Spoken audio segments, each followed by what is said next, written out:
महत्त्वाची बातमी, पुण्यातील जमीन गैरव्यवहार प्रकरणामध्ये पार्थ पवारांना अभय दिल्याची बातमी आहे। व्यवहारावर सही नसल्याने पार्थ यांचा थेट संबंध नाही अशी सूत्रांची माहिती आहे। खारगे समितीचा अहवाल बावनकुळेंकडे सादर करण्यात आल्याची सूत्रांची माहिती आहे।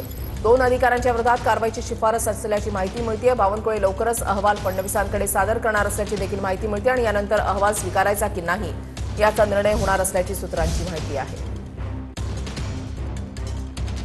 विधानसभेमध्ये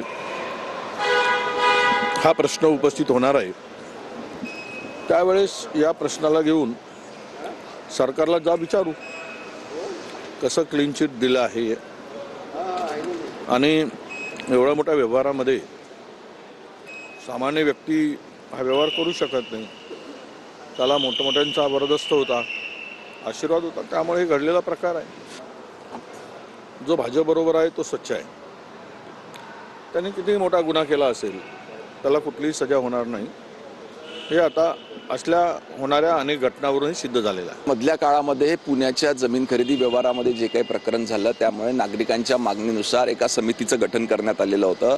समितीच्या अहवालाच्या अनुषंगाने जे काही अहवाल आलेला असेल समिती त्या अनुषंगाने कारवाई करण्यात येईल। अनेक वेळेस काय होतं कंपनीमध्ये की काही संचालकांना माहिती नसताना देखील काही संचालक त्या ठिकाणी व्यवहार करतात, त्याच्यामुळे कदाचित याच्यामध्ये त्यांचा संबंध नसा अहवाल त्या ठिकाणी देण्यात आला असावा। खारगे समितीचा अहवाल आला आणि त्या अहवालाच्या आधारे जर पार्थ पवार यांना त्याच्यामध्ये ते दोषी आढळत नसतील तर त्याच्यात काय केलं पाहिजे। समिती त्या ठिकाणी स्थापन झाली, समितीने चौकशी केली, चौकशी केल्यानंतर त्या ठिकाणी कोणत्याही प्रकारचा त्यांना दोष आढळला नसेल तर त्यांनी त्या ठिकाणी त्यांना दोषमुक्त केलेला आहे। हे केवळ राजकीय दृष्ट्या त्यांना घेरण्याचा प्रयत्न या पार्थ पवारांना या ठिकाणी केला गेला।